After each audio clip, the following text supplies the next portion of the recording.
একটু পিছন ফিরে তাকালেই দেখি আমাদের ভীষণভাবে ক্ষতি করা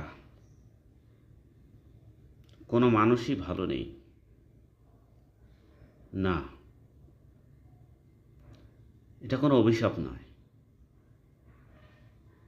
কিন্তু এটা নিয়তি। নিয়তি কাউকে ছাড় দেয়,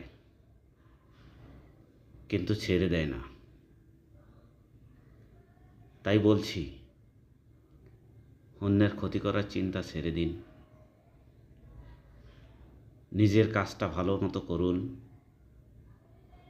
দেখবেন আপনারও একটা সময় ভালো আসবে। আর তা না করে যদি আপনি অন্যের পিছেই লেগে থাকেন, তাহলে আপনার ভালো তো দূরের কথা, শেষমেশ ওই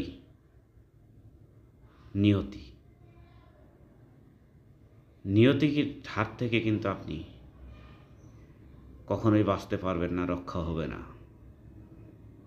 তাই আবারও বলছি, ভাই, বন্ধু, তুমি তোমার কাজটা ঠিক মতো করো, ইনশাল্লাহ দেখবে একদিন তুমিও তোমার লক্ষ্যে পৌঁছায় যাবে।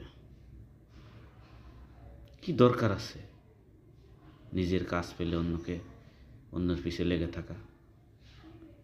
ভালো হয়ে যাও, ভালো হলে যাও।